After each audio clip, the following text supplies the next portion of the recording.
Hey everybody, it's Jim Johnson here, your host of Contractor Radio with another awesome episode. We've been kind of on this track of talking about sales quite a bit here lately. And a lot of that is because it's one of the key components of the success or failure of our business. We can't sell the jobs, there's nothing to produce, nothing to collect, and nobody gets paid. And so we want to make sure that we give you every advantage to be successful out there in the field. And I have an amazing guest today. I've had the opportunity to get to know this guy over the last couple of years, and he brings an inordinate amount of sales skill and knowledge and practice into play. And I'm excited about having him on. And I'm also excited about our new relationship with Atlas. We've always had a great relationship, but we wanted to just take it a little bit deeper. And they've come on as a premier partner, and we're a premier partner with them. And what that means is we're integrating what Atlas does into what we do because we believe that it gives a strong advantage to the contractor out there in the field when it comes to proprietary offerings and what we do. So it was super awesome to get that done with them. It's super awesome to have one of their folks on today. I think he's going to bring an immense amount of value to you. But before we get there, we might as well kick off this relationship with an amazing word from them as our sponsor, and super excited about that sponsorship and just this relationship continuing to grow, because that's what it's all about, relationships.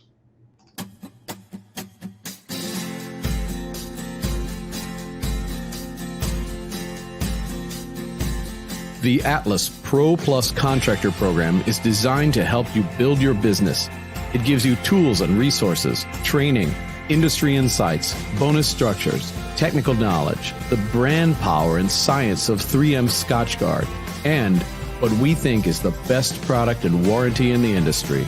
Become part of the family that is succeeding and growing their businesses. We went from nobody ever heard of us to the #1 roofing company in our region. And we've gone from 12 roofs a year to 20, 35, and we did over 400 last year. We're on track right now to do 1,000 roofs this year. You'll begin earning Atlas bucks and rewards as you move up to even greater reward levels. Become an Atlas Pro today.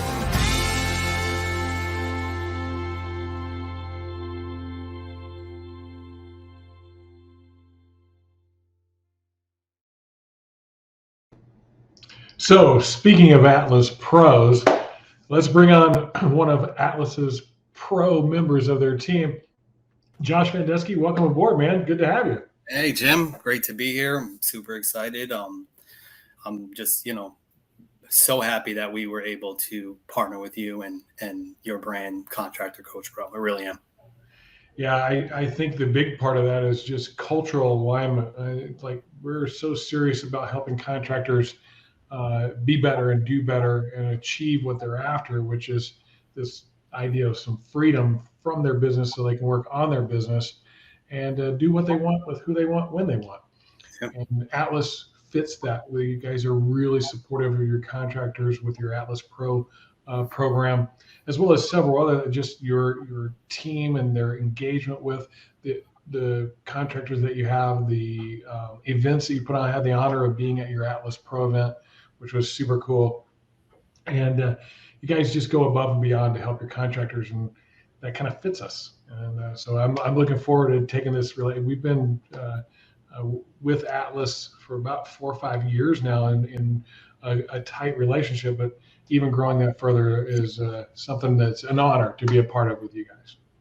Awesome. Yeah, I agree immensely. So now that we've done the love fest here, yeah, we're here to do a podcast. Yeah. So Josh, give us a little background. Like, where were you before, and what kind of brought you into Atlas? Why you at Atlas, and what is your role there as biz dev manager? What does that actually mean? Yeah. I actually worked 8 years with Citigroup. I designed infrastructures in Manhattan for trading floors. It was a 9 to 5, running out to the city every day and getting home at 7:30 at night. And I told my wife, I said, if I do this one more time, I don't think I'm going to come home. I think I'll just stop on the bridge and take a leap off. So I had an opportunity to get into the solar business, which was emerging back in 2014, 2015. I had an opportunity, and as we're totally aware today, solar and roofing are kind of this meshed market, right? And ultimately got into roofing because of the solar. And I spent 5 years building a company from the ground up as a marketing and sales director. Then I went out on my own and opened up my own company. And, entrepreneurship, as great as it is, I'm not the most, I would say, organized person when it comes to business. Hey, you sound like our clients. Maybe we could have done some coaching as well, you guys. I'm better at the sales portion than running the business, I would say, for myself. I had the opportunity to come to Atlas, and I've been with Atlas for 3 years now as business development manager, more recently. And I absolutely am, I'm addicted to this industry. I love this industry. I love everything about it, the camaraderie, just the nature of this industry. I mean, millionaires are made every day in this industry, and there's just so much opportunity for anyone to get in this industry and really make a really good life for themselves. So, yeah, it's something that I've noticed. This idea of being a tradesperson of any kind, that doesn't just roofing, it's all of them, painting, fencing, whatever it is. Less and less people are going into those particular industries, which kind of takes down the level of competition, raises what we can charge for it, and creates, a unique opportunity that almost kind of in reverse, like old school becoming new school and being extremely profitable because I have a skill set that not as many people have. Do you see it going that way too? Yeah, I mean, absolutely. I mean, there's definitely less, people, younger people getting into this industry. I know there's a lot of chatter out there in the, internet sphere about it. And it gives a great opportunity for those who are in those trades now to really, be lucrative in this field, because there's less competition out there, and there's more opportunity for them to grow as a large scale business. I think right now what separates $1 million and a $10 million business is that there is less competition out there, and you have the opportunity to really take a stronghold of a market and run with it. So I got a lot I want to ask right now. I see whenever I do these interviews, I get curious about things. Let's take a step back for a second. You said you were doing infrastructure for trade floors. What does that mean? Like, what like, is that like where they sit, or is it how their computers work? What does that look like? So it was infrastructure design when networking. Network security, server rooms, data centers. So essentially interior architecture when it comes to technology. And I worked with electricians and carpenters and people in that field. So essentially it was in the construction field. And then the leap to a solar technology from a technology. That was essentially my path, was technology and then solar. And then I just, out of nowhere, I was like, wow, I can actually sell too. And I was like, wow, and got into the sales field and started to train people how to sell. And so it was a very interesting path, I would say. Definitely not what I decided to do when I was younger. But I wouldn't change anything for the world, because like I said, I truly love being in this industry. So I always find it interesting when we talk about sales with people. It's not like a normal career path. It's not like, hey, I want to go to college to be a salesperson of any kind. Like, it just doesn't. I don't think there's actually a college course for that I've checked. I know there's business, there's marketing, there's all of that kind of stuff, but like a true sales course. And you said you kind of discovered something that you could sell. How did you discover that? Well, so funny that you said that, because I actually just had this conversation with my wife, because my wife has been in sales for the last about 15 years now. And my wife went to college to become a teacher. And we had the conversation the other day that no one ever tells you about sales. Like, you don't learn about sales when you're in school or as an option, right, in your career. And she was really lucrative as a salesperson, and still is today in a non-traditional format of what she's doing currently. But I said, I like what you do. I like the money you make. I want to try that. And she says, well, it's not that easy. And I said, but I have you as my muse to learn from. And I went out and I sat down with my first homeowner. And, I was nervous and it was a very interesting experience, but I think I really took to it very genuine. I wasn't trying to close them. I was just trying to get to know them. I was trying to understand the whole process. So I was asking a lot of questions about them because, I'm really wasn't a polished salesperson yet. And I wound up closing my first sale. And I just continued that, just getting to know people and, sitting down with homeowners and understanding what their needs are and what they want and what they're looking for and listening, and just grew from there. What's your wife's name? I've never asked before. Melissa. Did Yes. you and Melissa come to any kind of like solution of why they don't talk about it, teach it? It's not really a career option? No, we really didn't. We spoke on the fact that it's one of the most lucrative types of worlds you can be in, or occupations, right? Sales. But yeah, we never came to a conclusion of why it's not discussed. I mean, like you said, there's marketing and business management and business administration and all these different, salesy types of courses, but specifically how to be a salesperson, there's no degree in the world. I mean, that's, people like you I think are experts in it, where you can give the degree to a lot of these contractors out there that are looking for, that direction, that training, that official kind of, you're a salesperson now, go get them. So yeah, it's kind of why we created this whole top rep thing that we do, where we teach contractors all across the nation on how to sell, like giving them an education. So actual course on closing deals, which isn't something that I could get necessarily in a classroom setting. And I always wonder, do they not talk about it? Do they not push it? Do they not, like, these teachers in school, they have to know, like, dude, that guy's cut out for sales for sure. Like, he's the class clown. He's always getting in trouble. That guy, right? I wonder if they don't push it or think of it as an option because their perception of what it isn't a truly valuable like position or calling in life. What do you think? Yeah, I mean, I think, in some instances, you're not punching a clock in sales, right? You're essentially, a lot of times, you're writing your own check. And I think from that flexibility of being in sales in most industries, it's looked upon as not a real position, right? It's not a 9-to-5. You're not sitting at a desk. You're not adding data into your, spreadsheet. You're out there and you're selling yourself. You're selling your product. You're selling your business. You're selling, the owner of your business or the brand of the business, or whatever the case may be. You're out there writing your own paycheck, painting your own canvas. And so I think that traditional kind of, this is an occupation.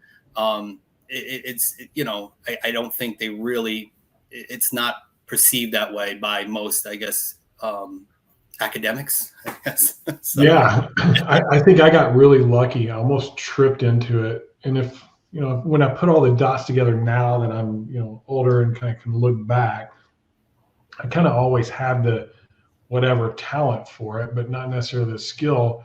And I tripped into it.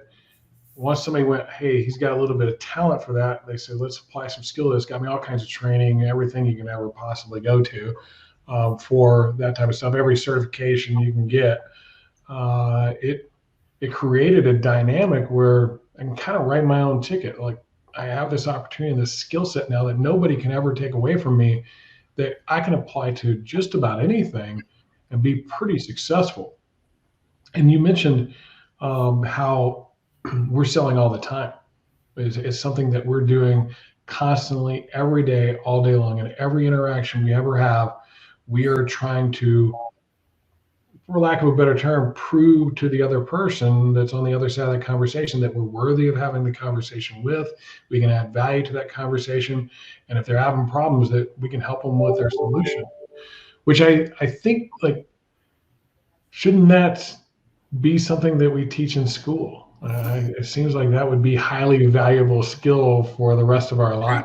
Yeah, I mean, it's almost, you would think that would be a psychology course even, right? I mean, that, about human interaction, because you're right. We sell ourselves every day, and we sell ourselves on job interviews. We sell ourselves in budding relationships. We sell ourselves constantly. So it's almost embedded in all human beings. It's just those who take it and make a career and run with it that separate, the salespeople from the people that could be salespeople, I think. That was interesting that you said that too, the psychology thing, because I never quite put the two together back then. But my daughter is going through a master's right now, thank goodness. And her master's is in psychology, and specifically corporate buying psychology. Like, why do people buy things? And I went, oh, that's interesting. I didn't even know that was a thing, really. And so we start talking about things back and forth. I'm like, why are you getting a master's degree? I could have just taught you that. These are all things that I've had to learn over time, like why people buy things. Right. That would be pretty cool to come in and sit in on this class. But she had a lot of insight that, scientifically, she applied what came naturally, right, which was super cool to kind of have those conversations in psychology. Now, when it comes to sales for you, is there anything like you believe strongly in, like you got to have this perfect process or this perfect system or this presentation thing, or what is it that, like, if you had a core thing that I'm going to hold on to that, and that's going to be what everything else built off of, what would that be? So I think the overall structure this is my just opinion, is it's branding, credibility, reputation, and process, right? Those, I think, are the four foundational things that you need to establish. With a brand, a good brand, you can build credibility, or partnering yourselves with a good brand, you can build credibility. With credibility, gives you opportunity to sit down with customers and talk to them and close those deals. That builds your reputation. And then once you've, closed that sale and continue to build that reputation, that process just cements that reputation, so you can start all over again, and your reputation will be, because I mean, listen, we're in this space. We know what the number one lead that we're all looking for, and that's that customer referral, right? So if you have a great brand, great reputation, great credibility, and you have a really strong process to really just make that customer happy, make them feel that they made the right choice, they're going to go and sing your praises from the rooftops. Next to that, I mean, I would think it's really relationships too. It's super important to really establish from out the gate, a great relationship. And it's from just the basics, right? Being properly dressed, having a name badge, wearing clean socks and asking if you should take off your shoes, noticing the Little League trophy on the mantle and saying, hey, my son or my nephew also plays. What league do they play for? The oil Elvis painting, and start singing Elvis songs, whatever the case may be. Building that reputation and not force. I mean, that rapport, and not force too. It should be natural. You should, to be a successful salesperson, you have to be a people person and genuinely like to get to know people and be genuine about it. I think if it's forced, it comes off too salesy. So there's a balance there too. So, yeah, that's a bit of an experience thing, right? It's for some people, like, you got to gain the experience to kind of understand how to build rapport, because some people aren't naturally people, right? Like, I know that I wasn't whenever I first started. Like, I had this ability to have a conversation with folks, but I wasn't really a people person per se. I wasn't the popular kid in school.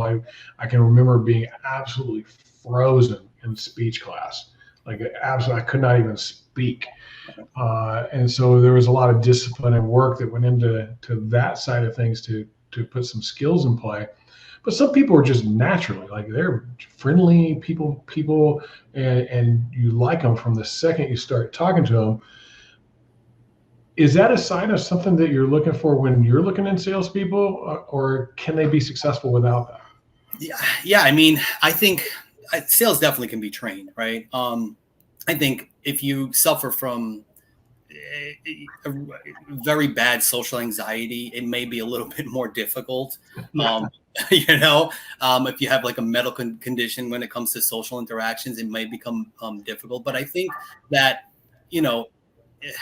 listen, money really drives. And if you're interested in making money and building relationships will allow you to make money, I think it can be trained. I think people with natural talent, it just comes easier to them. But I think anyone can learn sales. And if they have drive, one of the things when I used to hire sales reps and ask them, what drives you?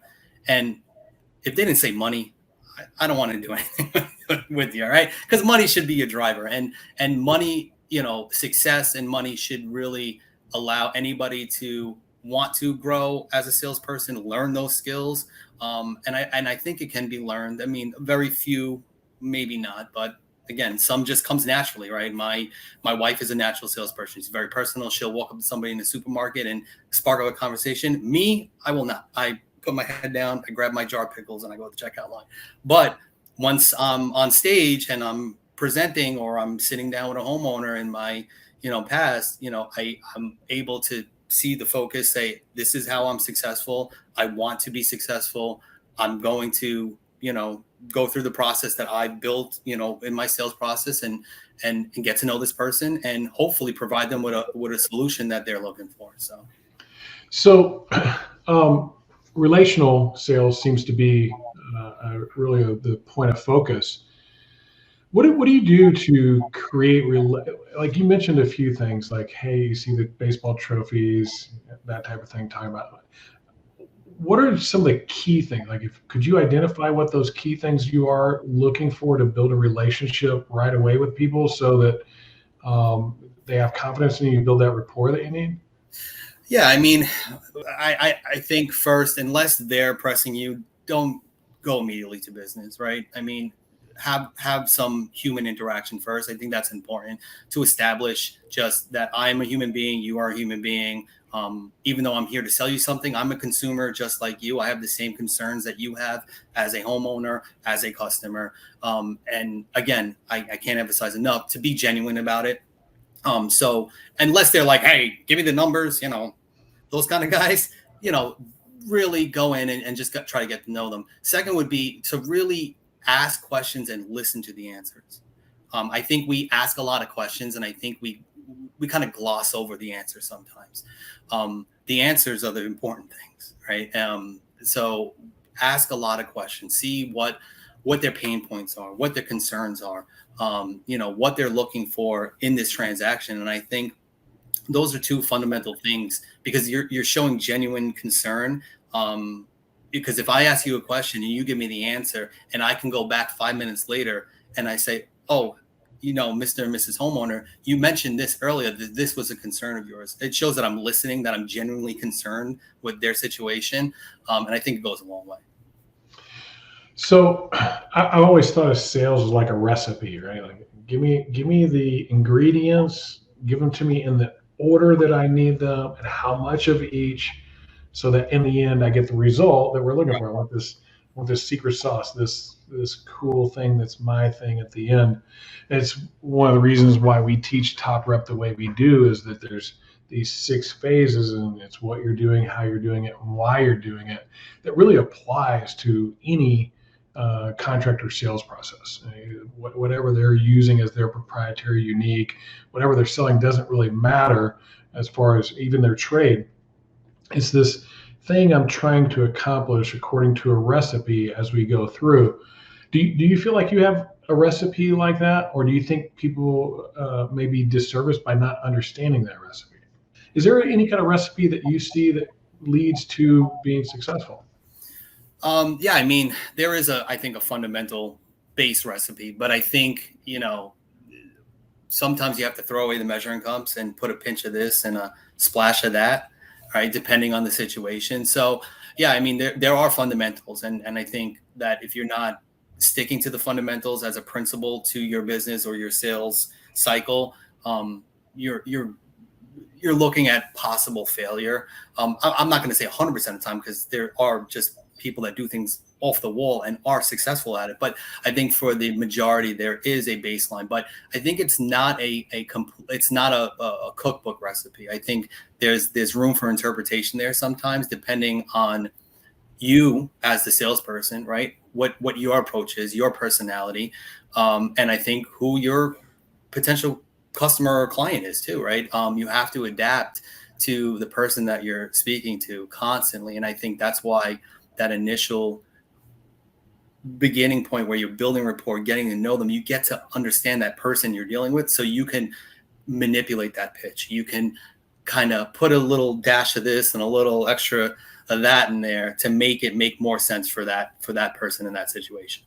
Yeah, selling to who they are, not necessarily who you are, right? Right. We've got different buying personalities. We teach that there's 4 different ones: general manager, coach, superstar, and role player. But it's the basic 4 personality types that you hear a lot out there. And that's where I talk about, like, this recipe has this core format to it. It's like, hey, this, then this, then this, then this, then this.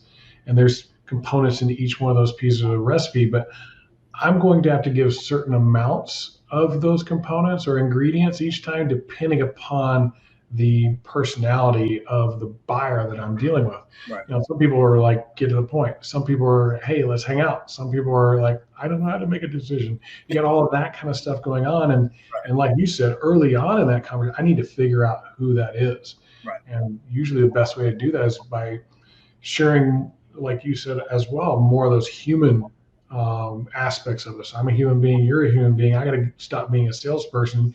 You got to stop being my buyer. Let's start being people for a couple of minutes here and figure out what that personality is, and then sell to it. Right.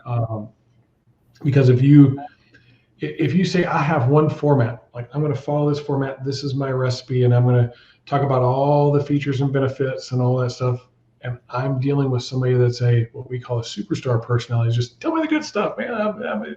You start getting me into all those details, and I'll be like, check out, right? Right. And so understanding those behaviors and that personality type is absolutely key. It's a big part of, like, how we take that framework in Top Rep and apply it to the various personalities at our event. And then on top of that, timing is everything too, right? Right. The timing in the buying cycle makes a big difference. So am I redoing my house after coming out of winter and I'm going to be doing a home makeover, or am I needing to do something with my house because I've procrastinated, waited, winter's coming, and I got to solve some problems? Right. And that's why we have, the Top Rep and Top Rep Rush. Do you see those differences out there whenever you're dealing with contractors or helping contractors do what they do from a sales perspective? Do you see how that dynamic changes at different times of the year? Yeah, absolutely. I mean, and it's not even different times of year. It's even different markets, different just situational experiences in where they live, such as storms or whatnot.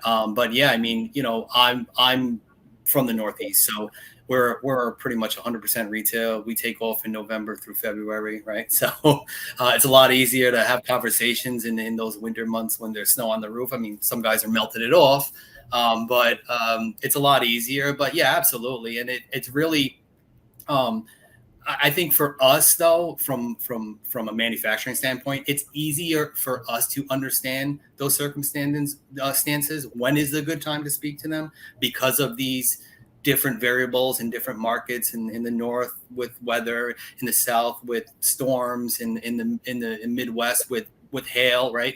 We can kind of be more proactive with that. I think from their standpoint, it's a little bit more difficult, right? And just to expand on what you said too, financial is another thing, right? With a lot of these homeowners, you don't know what financial standpoint they're in. They could need a roof and a major repair because it has to be done, but fiscally, it's just not feasible for them. And, obviously financing comes into that, or it could be the flip side. And, Uncle Eddie just died and left you $1 million and you're going to rent on the whole house, right? You don't know. So I think from us, it's easy to see, but for a contractor, it's a lot more difficult. So they got to really feel that out before, really understanding where that customer is going with their situation. Yeah, it's interesting for you guys and for us, for that matter. We kind of have our blinders off. We see bunches of contractors and bunches of situations and different seasons and different markets and different circumstances. But a contractor in his own little silo has a bit of blinders on that, in their own business, they're not seeing what everybody else is doing. It's one of the other cool things about that Top Rep event is they get to come out and hang out with other contractors and see what they're dealing with and find out they're not alone. Number one, like we have a lot of common same problems, but also there's some nuance and some difference maybe in the same industry, like roofer to roofer, but there's also like roofer to water filtration guy. Right. He's got something unique and different. So when you take those blinders, and one of the most valuable things I ever found out about sales is just because I sell this one thing doesn't mean I shouldn't go and find out how to sell everything. Me selling health club memberships really has nothing to do with selling a Boeing 757. One of the most valuable conversations I ever had in my entire life was talking with a guy that sold Boeing 757s, and the relationship building and follow through and follow up that was necessary to execute that was amazing to me. But the payoff was also quite amazing. Okay. And so interesting to see like what pieces of that can I pull from that and apply to what I do. Right. I think going to those type of events and being around others that do what you do, like you've been to a couple of our events. Have you seen that happening? Yeah, absolutely. And I think what's unique about your event too, is that there's a lot of contractors coming in from all different markets. So you're getting a little bit of everybody's kind of perspective across the country. I was down in Dallas and I met a contractor that I know from New Jersey. So, it's,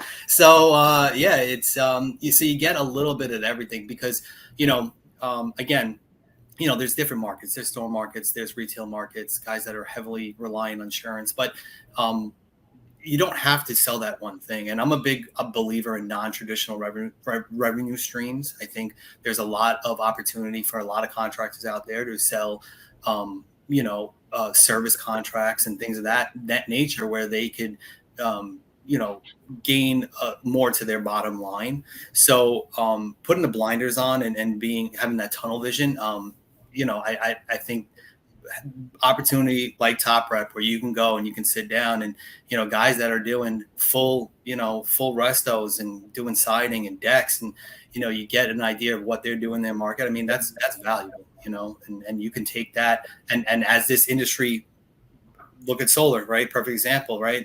It's almost getting very woven in with each other. That's a different sales than roofing, totally different sale. So, that might be in your offerings one day or in your brochure or, on your website. So talking to guys that are doing that, getting a feel for that. I mean, I think it's good stuff. So. Yeah, you mentioned something there that kind of piqued my interest. You said you're a big fan of non-traditional revenue streams. And you just kind of quickly said, like service contracts. First off, are there any other additional revenue streams? And then tell us more about like what that might look like. Yeah, I mean, it really depends on you as a contractor. I mean, if you are strictly a roofing contractor, that limits you. So if you want to stick in that realm, because that's what obviously an annual service contract. If you want to, and it doesn't have to be one, right? You can do a 7-year, a 5-year, a 3-year, 1 year, whatever the case may be. Where you're going out inspecting the roof on an annual basis to make sure everything is good for the homeowner. Biannual roof cleanings where you're getting debris off the roof, right? If they have low hanging trees, if you gutter cleanings, if you're in that world, right? So I think there's a lot of opportunity for roofers to make additional revenue streams from their homeowners. And the best part of that is anything that you're doing that you're going to do an annual checkup with your homeowner gives you an opportunity to ask for a referral. And that's my favorite thing about it. You knock on the door, I'm here for your annual checkup. I'm just going to go jump on the roof. Take me 20 minutes. You show them the pictures, say everything looks great. If you have any friends, family, remember, here's a couple of my cards. I give you a $50 for every referral, or nothing at all, whatever the case may be. But I think that's a great opportunity to kind of reposition that one and done sale with roofing. In a retail market, in the store market, you might see the same guy 10 times in a lifetime, but in a retail market, to have constant touch points with that homeowner. Yeah, let's come back and talk. I'm going to talk a little bit more about these non-traditional revenue streams and sales channels. Sometimes we call them, what some of the other options might be. I want to maybe even dig in a little bit more on some specifics on what you're talking about, but we got bills to pay. We just talked about referrals, so let's hear a word from one of our sponsors. Get the referral. Who doesn't love getting more referrals? GTR will make your referral game stronger than ever with our 4-step process. First, engage with customers through job status updates and push notifications. Then, motivate your advocates to send referrals and earn rewards. Third, track and manage all of your results through your company's dashboard. And finally, sit back and enjoy achieving up to 40 times ROI. GTR is the #1 referral platform for contractors, so book your demo today at getthereferral.com. All right. We are back with Josh VanDusky, the business development manager for Atlas Shingles. Once again, great to have you here.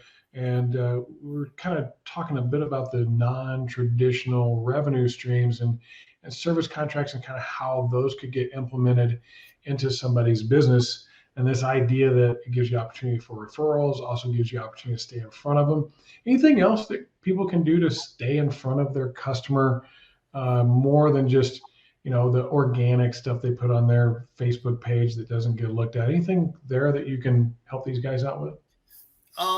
Yeah, I mean, there's tons of opportunity. I mean, I did this towards the end of my first business. We would actually get the homeowners birthdays, and we would send them birthday cards. As corny some would say that is, it's a nice notion. And I mean, I get them from casinos and too, and it's always nice. But that's a way to do it. If you do any local events, right? Make sure. Well, first, I get the stuff on Facebook, but make sure your customers are following you on Facebook and they're on all your social platforms. There with you. But if you're doing any events, even like a home show, reach out to the homeowner and say, hey, did you know there's a local home show going on? I just wanted to let you know, I noticed that, you were in the middle of doing other renovations and there'll be great guys there. I can actually recommend so-and-so for you. Or if you're just looking for some petunia bushes or whatever the case may be, come out to the Home and Garden Show. I'll be there and stop by and I'll buy you a cup of coffee, whatever the case may be. So it doesn't have to be a one-done sale. It really has to do with how far and beyond you want to go with your customers. Because again, they have those, they're that golden goose. They're going to lay those golden eggs for you because you're going to build that relationship and that rapport with them where I think there's a study that says that I remember it's somewhere around 70 or 80% better close percentage when it comes to a family or a friend recommendation versus just a organic lead generation. So it's important, and there's other things that you can do. And, if you're in the neighborhood helping out another homeowner, just knock on the door and stop by and say, hey, I just want to stop by saying I'm helping out your neighbor. And I just want to thank you for the referral. And here's a box of donuts, whatever the case may be. Just, find a way to be in their face because they're going to be your greatest asset in the long run. Yeah, it's always a big thing that we, as I own my own contracting business and now coaching contractors and doing sales training, we really harp on and focus that first 90 days of building your network. Write down everybody write down everybody that could be of value, write down everybody that is in business, and then let them know what you do and be consistent about letting them know what you do, whether that's quarterly, monthly, sometimes weekly. People do it a variety of different ways.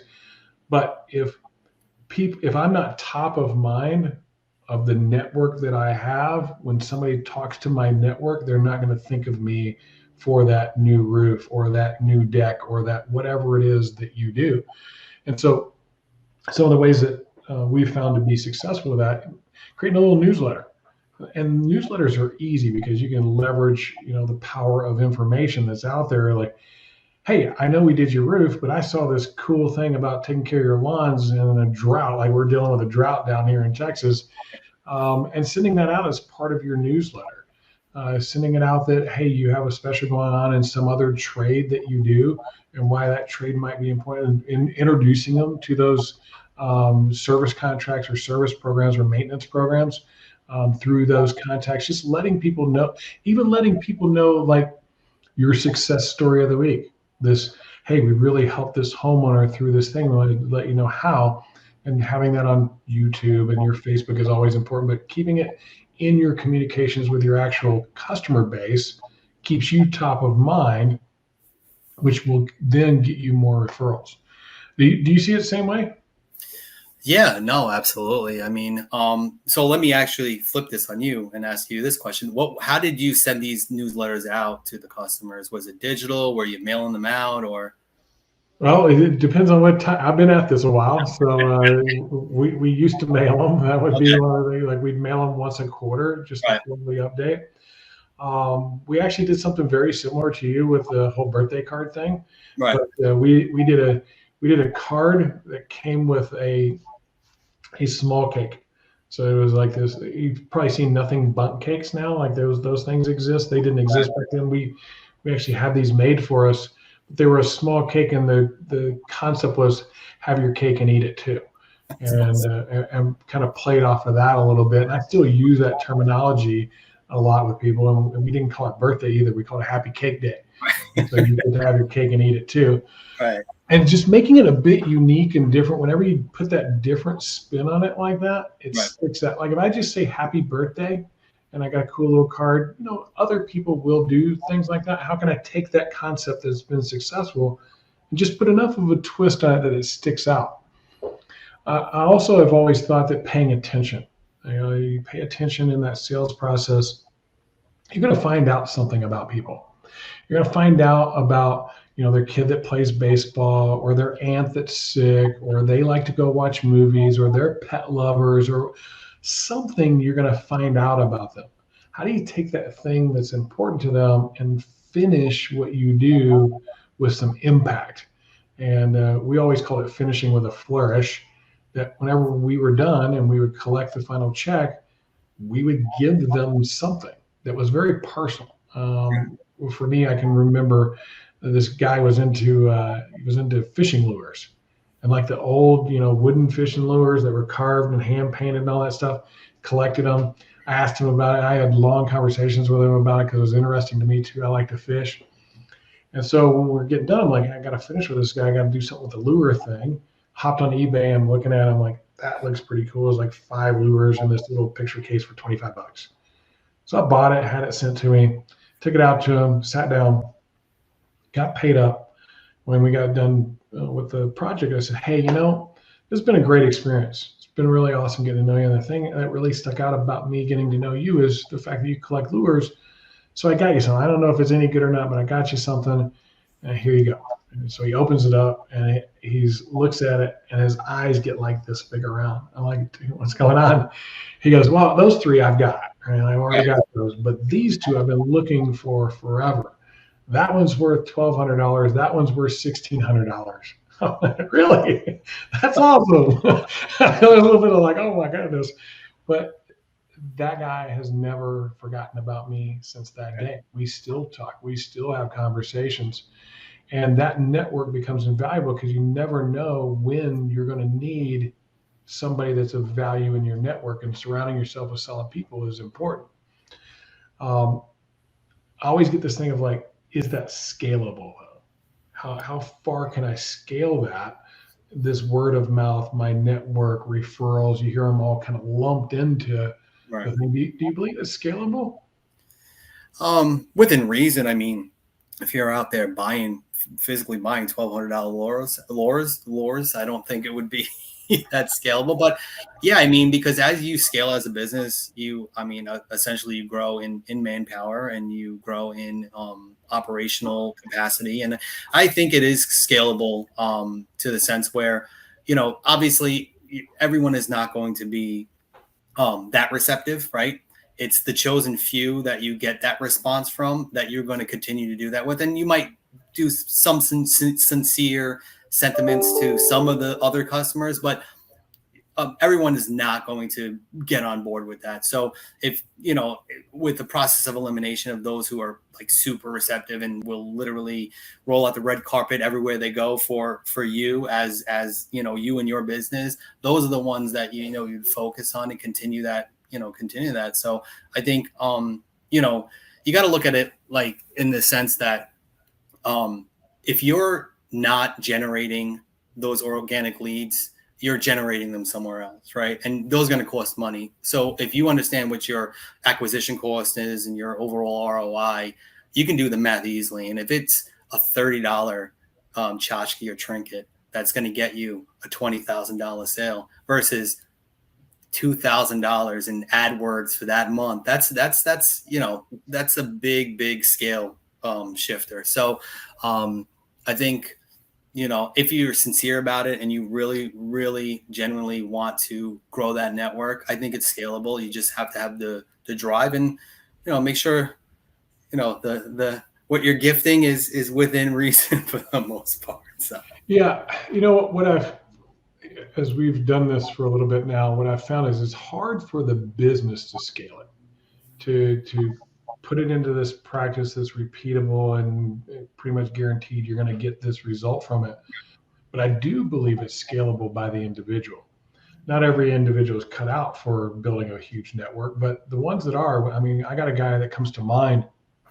He's been doing this now for 22 years, approximately, somewhere in there. I hired him 24. I've been at 24, so 20, to about 22 years. And guy hasn't knocked a door or run a company generated lead in 10 years because everything comes from his network and is way more than he can actually manage. And he's been really strategic about it, like aligning with the right networking partners. He goes out and finds people that are aligned with what he does, and there's a win-win for the two of them. Keeping great contact with all the clients that he's ever sold over the years.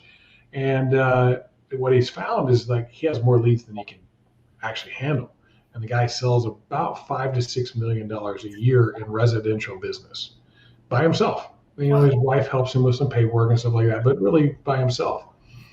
And that's because everybody that comes to him, that 70 to 80% that you were talking about there closes because they're referrals or at least social proof of his success, raises his closing percentage dramatically, so he doesn't have to see as many people to have extraordinary results. Right. That's why I think networks are so important, and understanding how to build that skill set of building a relationship.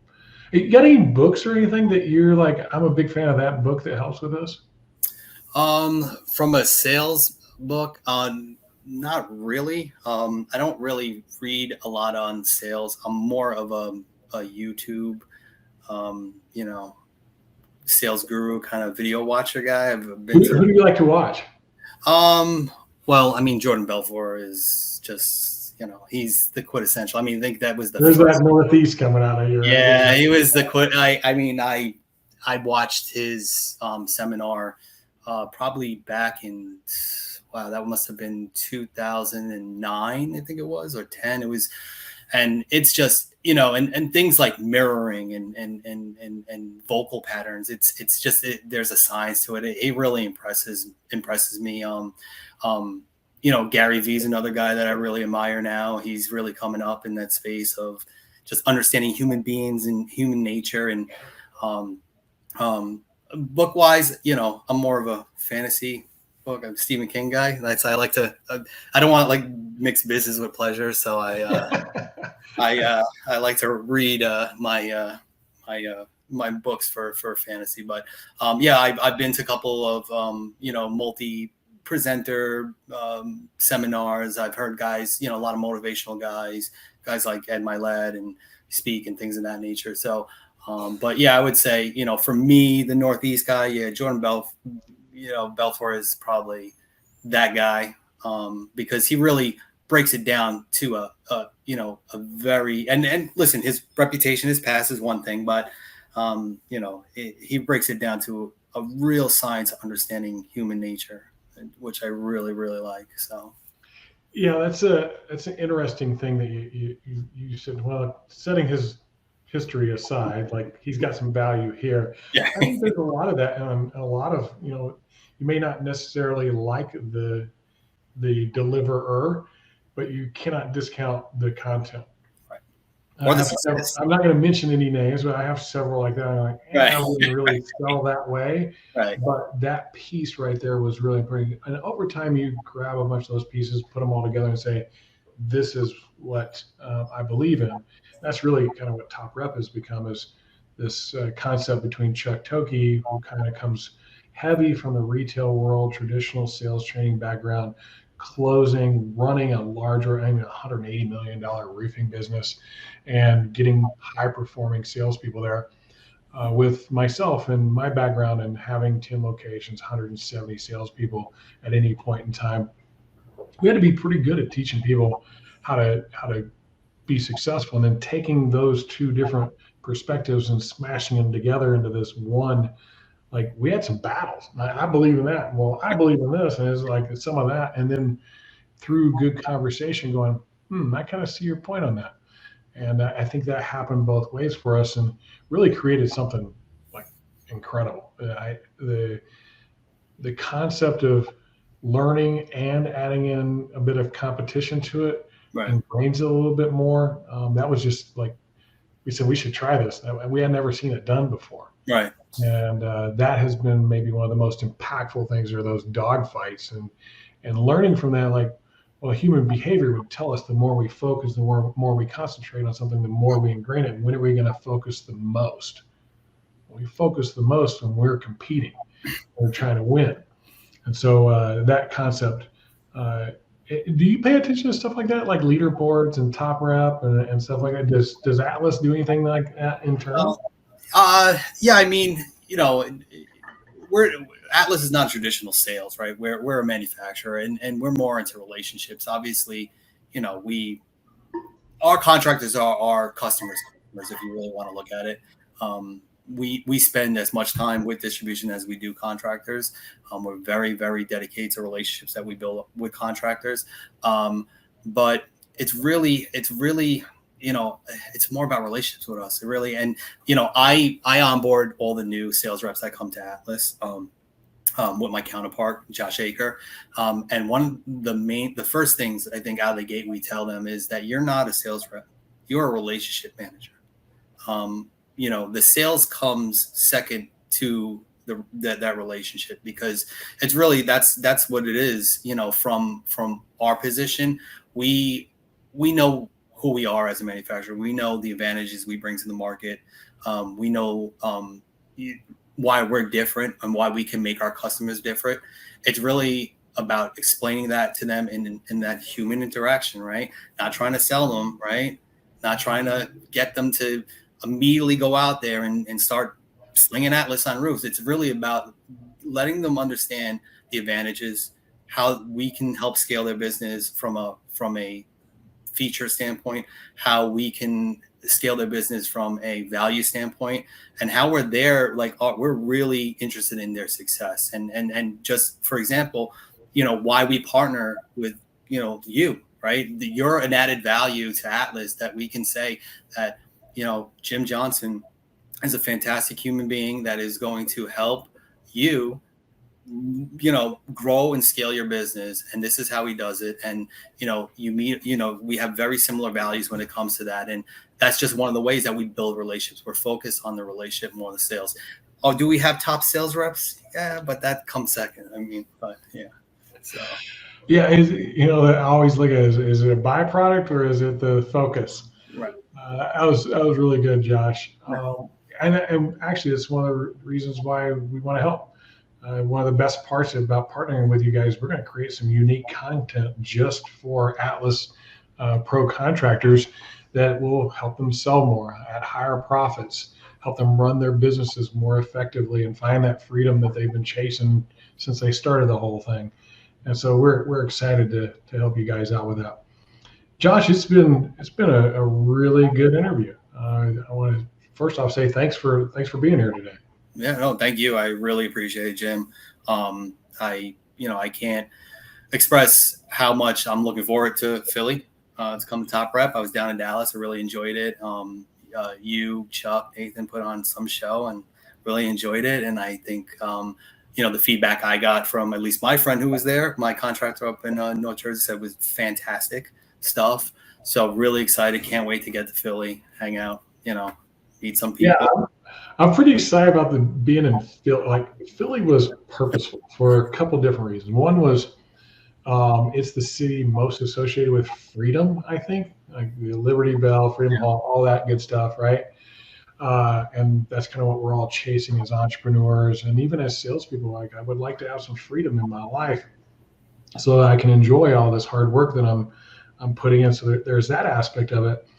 But there's this whole stereotype with folks from the Northeast, a little bit harder, a little bit more crush it, a little bit like that feel to it. And Philly, of all cities, has that reputation. Like, being a fan of the other team, you just don't go to the game, right? Right. And we were actually looking like, are the Phillies playing that night, and who are they playing against? I'm going to wear that jersey, go see what it's like. Right? Oh yeah, I wouldn't. Don't do that. I would not do that. If I give you any advice, I would not do that. Okay, so we'll as a Mets fan, I can tell you from experience. So. Yeah, and we're actually going a day early to take in some of it's like what Philly has to offer. But we understand it's a different market.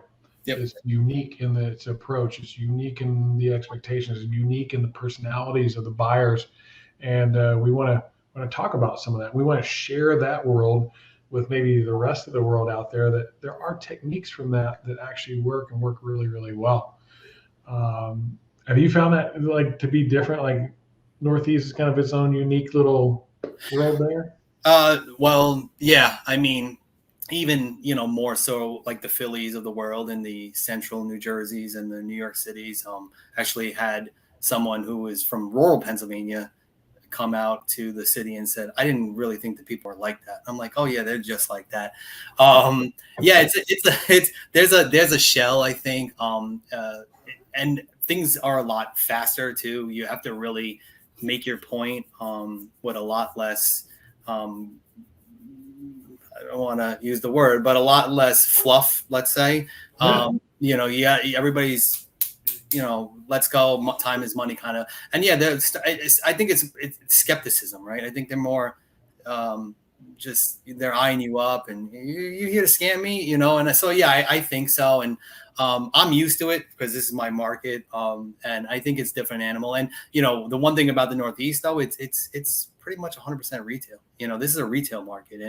And so more so than ever, you have to understand that sales process, because you're selling people. I mean, there's insurance shops here or there, but we're not dealing with storm damage. The hurricanes are few and far between. So hail is a half inch at best. So it's a strong retail market. So the value that Top Rep can bring, I think, is tremendous up here. So yeah, we're really excited for it. What's the best piece of advice you've ever gotten for sales? The best piece of advice I ever got for sales. Drink the tea. I'll explain it really quick. Yeah. I had a sales rep who, and he taught me this, and he met a homeowner who went overseas and just came back, and he's talking about a roof and solar, and he had tea he brought with him, and he said, would you like a cup of tea? And he said, sure. He said it was absolutely the worst tasting thing he ever had in his entire life. He said it literally was, he didn't even know how he did not just immediately projectile. When the homeowner asked him if he wanted another cup, he said, absolutely. Absolutely. Delicious. So, and I took that from him and I spun it into drink the tea, because, you're there to really, build a relationship and close a sale and get that homeowner to trust you. And if you spit out the tea, it's going to be a struggle. So that's my advice. Drink the tea. I like it. That's really good. Yeah, I've had a couple of cakes that I didn't like at all, but yeah, that's great. Like that type of thing. That's pretty good. Drink the tea. I'm going to remember that one. Hey, Josh, thank you very much for being on today.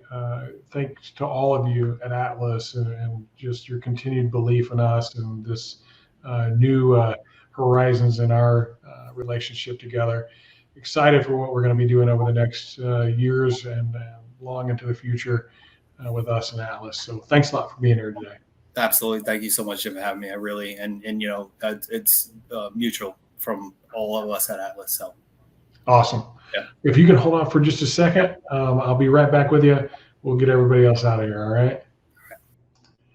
Hey guys, that is our episode today. Some of the key points that I think you should have as a takeaway.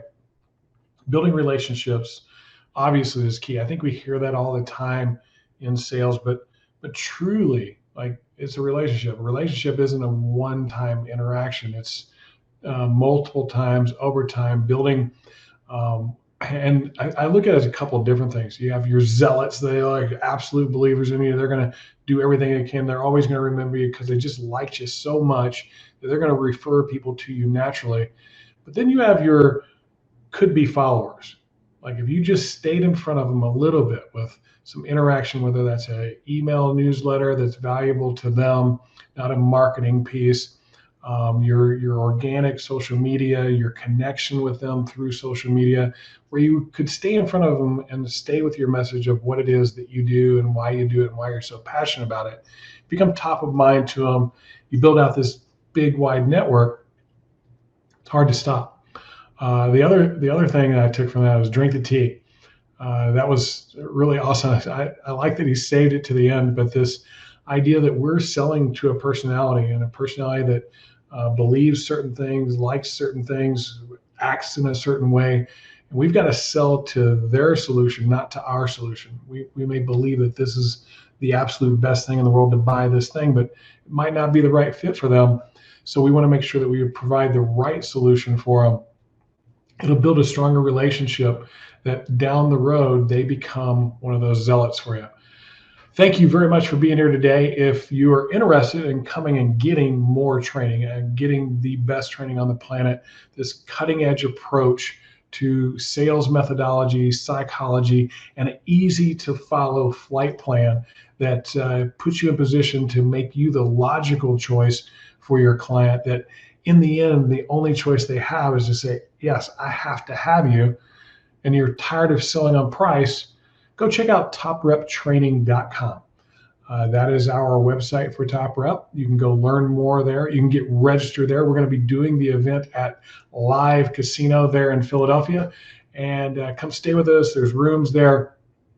Come hang out, be a part of the event during the 2 days on the 23rd and 24th, or 24th, 25th. I'm not even sure.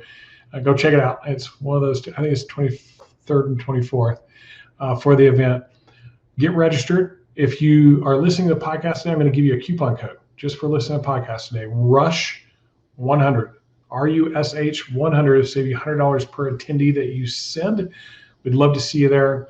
We'd love to help you sell more at higher profits with less effort, and become that person that whenever you walk into the grocery store, they love to see you because you gave them the solution that solved their biggest problem that was causing them the most stress and fear in a way that they felt was fair and equitable and highly valuable.